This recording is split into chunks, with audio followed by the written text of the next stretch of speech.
โอ้ยเป็นอะไรความรู้สึกน้องโบตอนนี้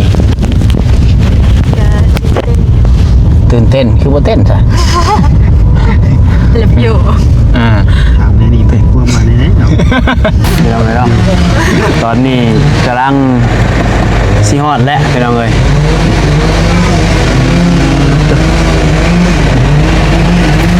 วางก็ได้ปุ๊บเดี๋ยวสไลด์ทำไมด้วยยังก่อนตื่นเต้นตื่นเต้นเสียได้ดินน้ำใส่บาทดิน้ำอีกบาทคนตั้งเข้มนั่งดีไปเชื่อเขากับเดียวโตมาเนาะประมาณ300สุดรถบนเตียงนี่ก็ต้องไม่เงี้ยครับก่อนนั้นก็ตัวเต็งกันก็ได้ที่เนาะมันไปสิเรือได้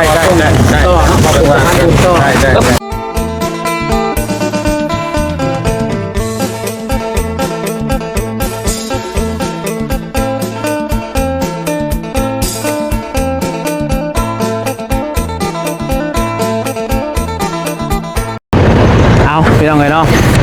มาเปิดภาพมาบันนี้ก็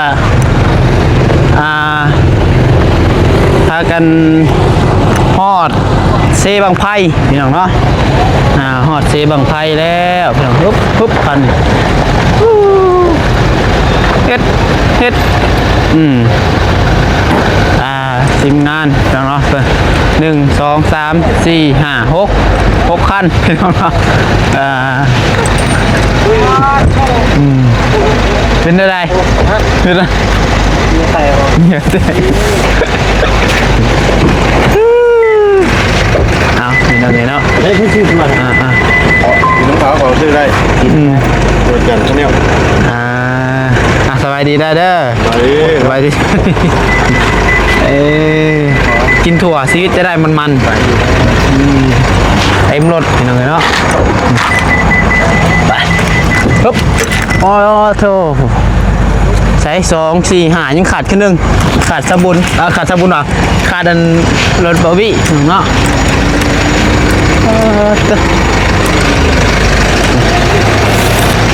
เบิก2 ผู้เมียนี่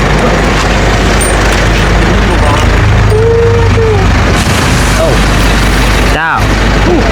ดี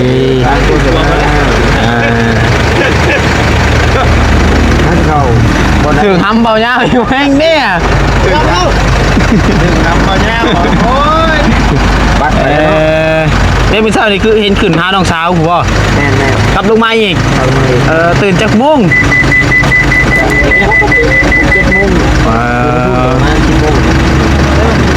ขึ้นไปถ่ายจากงาน3 งานถูกเป็นคนสาวจวดได้รีบบูเนาะเป็นขั้วเฮ้ยขโมยมากกันจัดซื้อ2 3 บอลบ่มีพี่น้องเอ้ยบ่มีตัวต้มไปกินได้ยี่บ่เฮ้ยน้ำนี่เนาะได้ฮะเนาะตอนที่ซอยหมูกับซอยเฮาน้ำไม่ได้ซอยตัวเองกันอยู่น้ำพี่น้องเอ้ยบาทกินเด้อพ่อตาเด้อพ่อตาเล่นโตบ่นี่ฮะพ่อตาเล่นโตบ่เอาสบายดีเด้อสบายดีเรื่องเลยเนาะจอดที่นี่ก่อนใช้ใกล้ชิฮอดแล้วบอลไข่หูใกล้ชิฮอดแล้วไป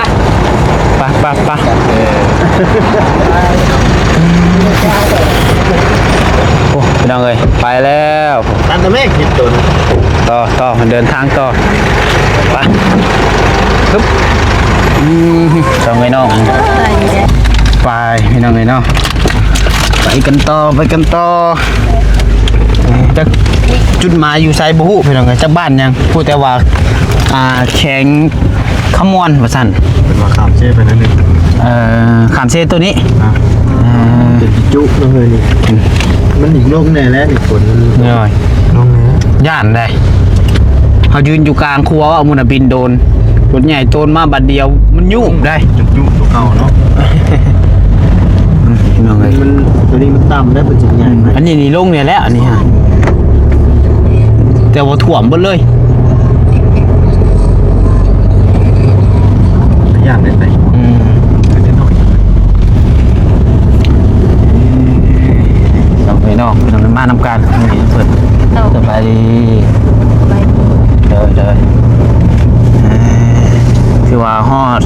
นี่แหละพี่น้องไอ้ฮอดเซบางไพ่แม่นบ่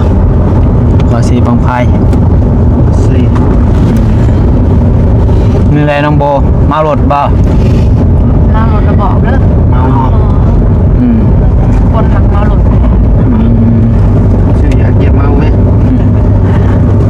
คันมารถเลยไปดมขี้แห่พี่ แห้งเมา ตื่นนะบ่ ช่วงเลยนักหนัก น้องเพิ่นเพิ่นว่าเพิ่นเหงาพี่น้องเอ้ยเพิ่นอยากมานำเพิ่นนี่ก็เลยพามานำเอื้อยพี่น้องเนาะ เพื่อนผู้เดียวเดี๋ยวไปเตยกับไปเวียกก็พอ FC ก็ถามหาน้องใบเตยไปไหมใบเตยไปไหมใบเตยบ่ได้มาเด้อเพิ่นก็ใบ เต เต ย ย อยู่นี่บ่เดี๋ยวไม่หมู่บ้านจอดเนาะ สึกตนาลง ใบเตยไปอันนั้นเป็นยังไง บ้านนี่บ่บ่ ไปน้ำพ่อบ่ โดยไปน้ำพอไปเวียก นี่กำลังก็เอาไปยังเนาะจังหมู่บ้านยังเล็ดทางแบบนี้เนาะคู่แขะไปจักไปเป็นยังไงเนาะเดินทางโอ้ยเป็นอะไรความรู้สึกน้องโบตอนนี้ตื่นเต้นคือว่าเต้นจ้ะ เล็บอยู่ ถามในนี่ไปกลัวมาในไหนเนาะอยู่ ไม่เคย เพลงมานี่จะถ่ายคลิปบ่ได้เด้ อุ๊บ หัวอยู่หัวคน ไปอุ๊บผู้ชมอุ๊บแหละเป็นยังไงน้ำยังสิน้ำท่วมคือว่าน้ำคลองน้ำเซ่เป็นยังไง พอมีนะ คันสิว่าเป็นน้ำน้องคือโบแมนเนาะใหญ่แท้ ทางนี่น่าจะเป็นหน้านี่ แม่นบ่ท่วมบนเนาะ แต่หลังคาเบี้ยอยู่ คือสินักอยู่บางช่วงนี้เป็นยังไงนี่ปลา หน้าเป็นทาง ปลา แบบมันอยู่เลยเนาะมันนิ่ง บ่ไหลบ่หยังติบ่ไหลเลยโอ้เด้ หน้าหน้า เสาไฟ คือสิเรียบร้อยข่าวแล้วเนาะแซ่บานนี้ คนกินบิน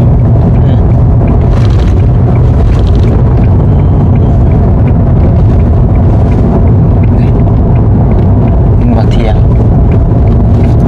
เพื่อนเป็นหมู่บ้านงัวควายเขาใหญ่กว่าพี่เบิร์ดเนาะ อย่างๆกิน แห้งยิบโอ้ถ่วมมิดหลังคาเลยบ้านด่างทา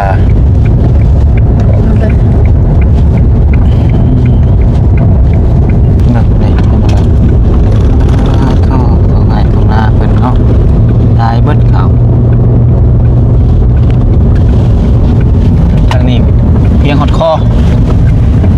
เพื่อน ของ เอ๊ะ มีหัว อ๋อสัก ตัวหน้าพอ ปล่อยน้ำก็น้ำมันก็ไหลนิ่งขิงๆติ ตัวมันยังครอบอยู่นี่ เนาะ จมกันเป็นคนถ่วม เป็นตรงหน้าเลยเนาะ ผมซาดีแล้วมาอยู่ซีโน นี่แล้วป่ะ เป็นอย่างนี้ เป็ดร้ายจนน้อยนี่ เป็ด บ้านนี้ขี้เรือเป็นไง เป็ดนี่สิบตายง่ายเนาะเป็ด ร้อยนั่งได้เนาะ คุยร้อย พ เนาะ อผมแล้วก็มิดเลย ทะเลทะเลไปว่าเลย หน้าเลยหน้าเลย ไปว่าลาวบุมีทะเล เอาบนเด้อสิ บางรอดยามฝน เราใส่มองเดียวโอ้ห่างเพื่องวะ จูดกันใช่ไหมใช่ไหมเนาะ บเรือแต่มันจะใหม่เลยทั้งเครื่อง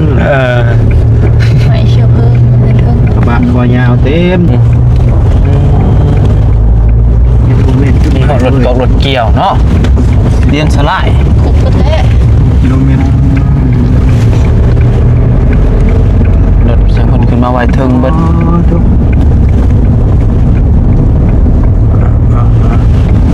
ลอยเนาะ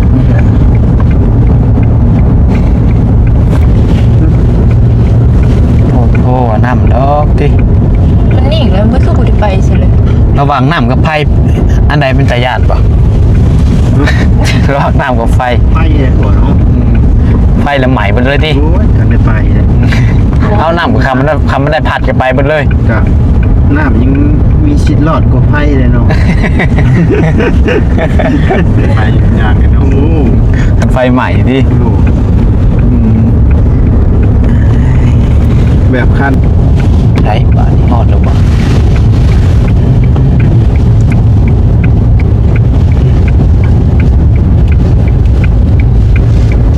เขา ใช้เรียกหัวเฮ้ยแบบ ตรงเขาอ่ะยังบ่ถึงจุดหมายเพียงเลยเนาะไปเรื่อยๆไปเรื่อยๆเอาไปลองเลยเนาะตอนนี้กำลังซีฮอดแล้วไปลองเลย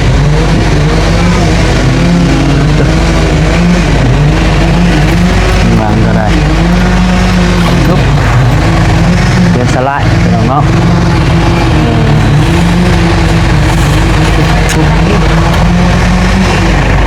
เครื่องคองก็ได้บ่ไรหิวข่าวบ่ไรเดี๋ยวนี่น่ะ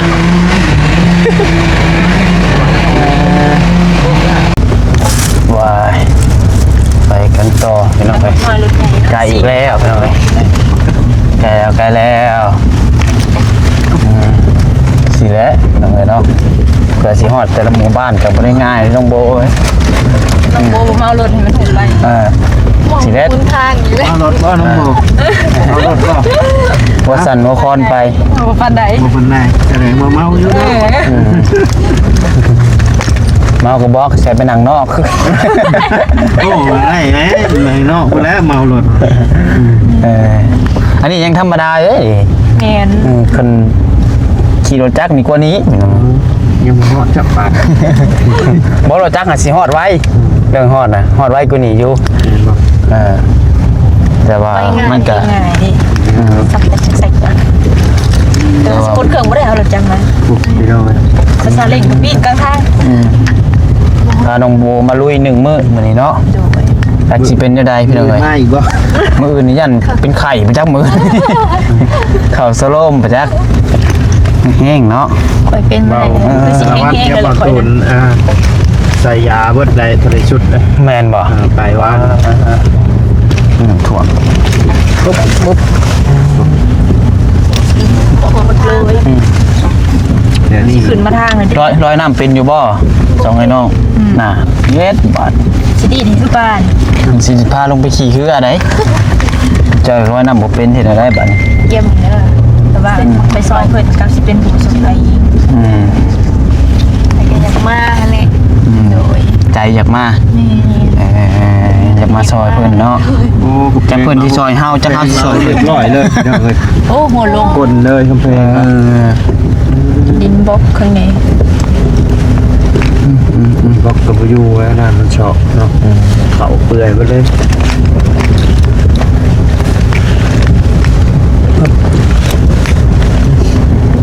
จอดยังไม่เบิด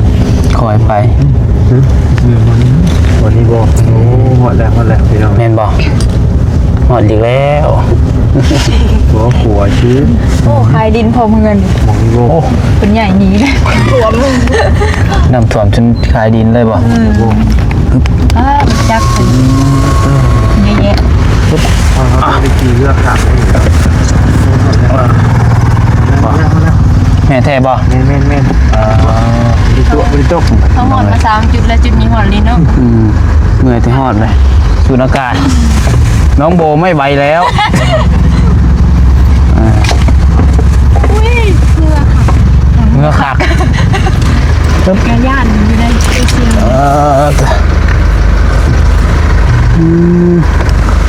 รถติดนี่บัตต้าก็พอบัตต้า หอดแทบบ่เฮ้ย เดี๋ยวลงน้ำบ่ ก็มีห่วงยางเด้อห่วงยาง หอดดีๆเลย แต่ว่าต้องมีขี่เพื่อเขาไป ถึงวะปึ๊บไ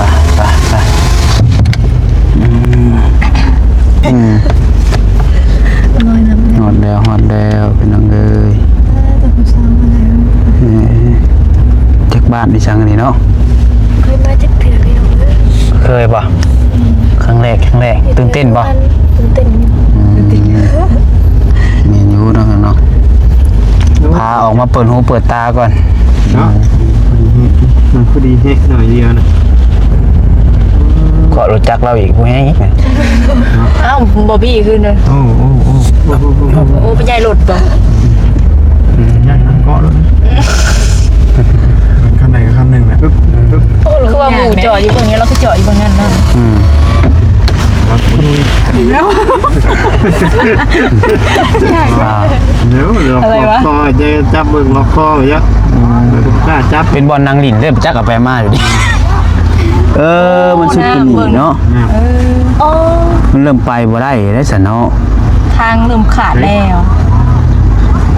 บางคนก็คล้ายห่วงยางลีเนาะ คันว่ามันมาบัดเดียวนี่เขาเสียเอาคันหัวเนาะ ไปบ่ไล่จากอันหนึ่งวะ ขายเอาเงินดีได้นะ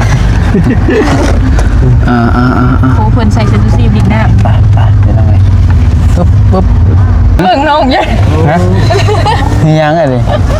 ทำไมดูยังก่อนตื่นเต้นตื่นเต้นเสียได้ดินน้ำ เอาเลย ใช้บาทดิ เองน้ำอีก โอ้คนตั้งแคมนั่งดีไปเซ้ย เขากับบุเดียวโตมาเนาะ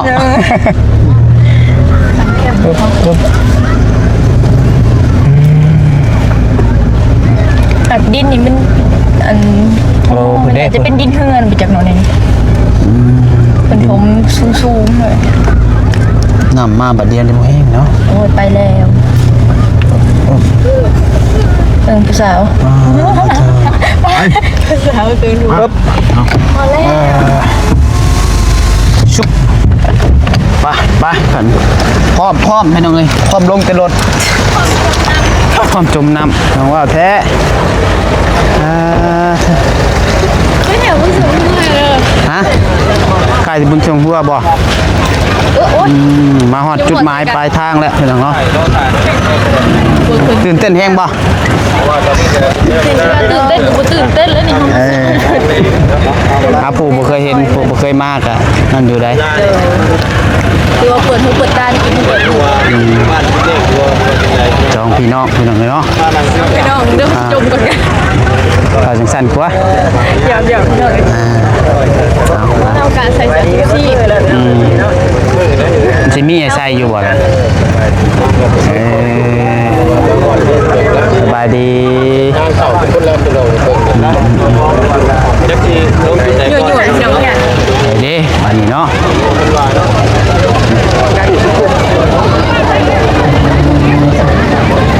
โดดไปโดดทีมงานมาถึงจุดหมายแล้วพี่น้องเอ้ยน้องโบตื่นเต้นมาก มุดถึงเรือนะบรรยากาศบรรยากาศที่ว่ามุดถึงเรือเนาะ คือขึ้นบ่เด็กน้อยลิ้นน้ำทางนี้คือขาดเลยเนาะชุดแต่ซ้ำนี่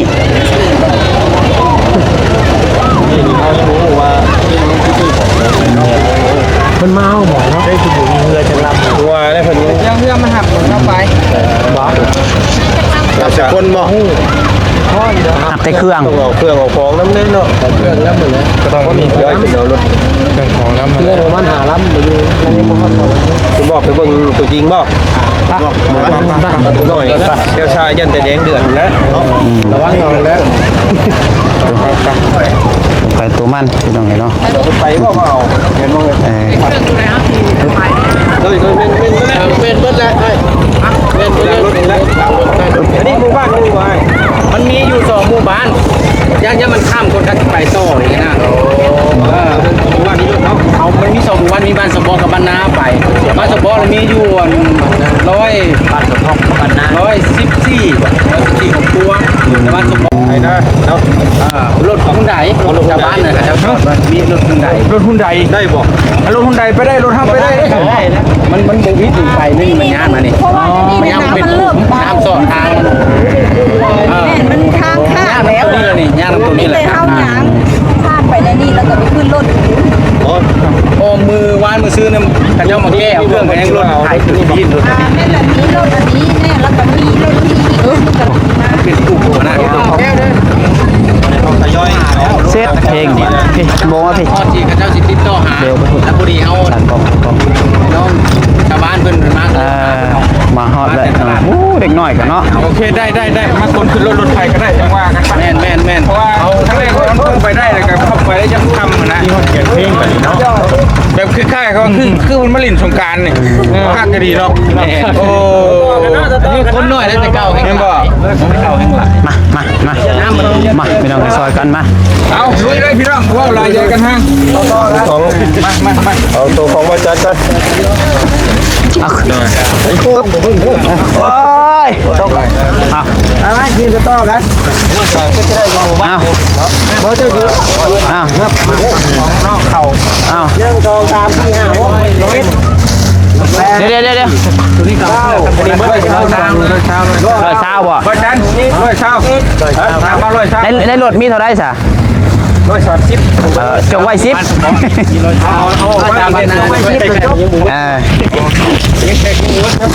คุณต้องเบลไปทางหน้า นับเด้อ นับเด้อพี่น้องเอาไปรถกับแม่เนี่ยเพิ่นครอบครัวผู้นั้นเลยกันพอดีเอาเบิดนี่แล้วเนาะเอาเบิดเลยรถ คัดรถหนึ่งอันนี้ไปยังครับเสียงเดี๋ยวใส่กันน้องโบมาเดี๋ยวทีมงานเพิ่นมาประมาณ300ทุกรถบ่เสียงนี่ก็ต้องไม่เงี้ยครับ บ่นั่นก็บ่เต็งกันก็ได้ที่เนาะมันมีสิเรือ ได้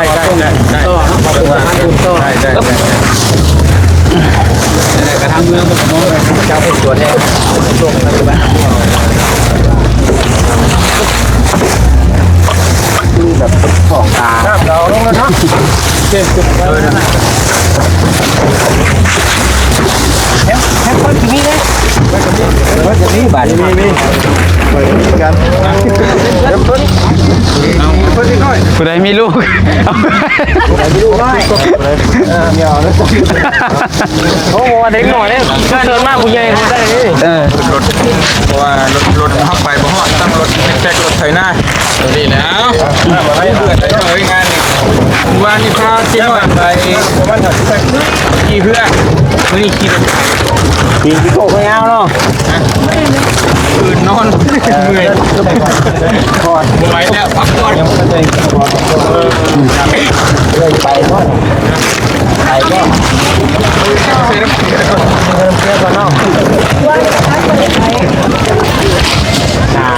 นาที่ไป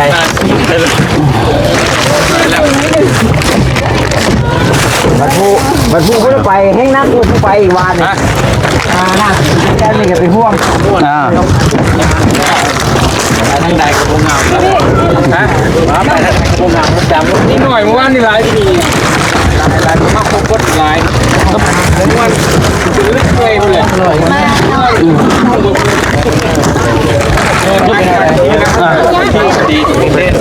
ใส่แล้วมันเพียงเลย ห้อยครับนี่ก็เปลี่ยนของพัดตัวอันนี้มันยังไม่ได้ใช่เด้อเลยนะดูจริงไหมพี่นุ่มแม่พิการเปลี่ยนเอานี่เดียวร้อยบ่อน้ำนะร้อยบ่อน้ำได้ขายขอบคุณบ่าวที่เทวดาหามุตปา เนาะคนหากินแบบนี้เนาะ ยังไปอีกพี่น้องไปอีกว่าไปเต็มเลยหรอได้สำได้ถามได้สำได้ใช่อีกกะใช้ดิย่างรูปมันยังอันนั้นอยู่กับใช่300 โลจะได้300 โลไก่คนไปน้ำมาแล้วเบิ่งไปน้ำ แล้วเครื่องตัดได้ก็ใส่บนรถกูปัญหาโอ้ยดีนะ พี่น้องเลยแต่สรุปในนิดนึงเนาะจุ๊บไปแต่เนาะมีแต่ว่าคลิปนี้ก็ประมาณนี้ก่อนพี่น้องก็มาฮอดจุดหมายปลายทางพื้นที่เรียบร้อยแล้วพี่น้องเนาะเดี๋ยวจังว่ากันอีกเท่านึงเนาะก็ถ่ายบรรยากาศมานำกันในพี่น้องเนาะน้องบุญก็ตื่นเต้นกับพาน้องๆเพิ่นมาเปิดหูเปิดตานำกันพี่น้องเนาะไปถ้าพี่พลาดประการใดขอโทษขออภัยนำอาบุญนำกันพี่น้องเนาะไปแล้วสบายดี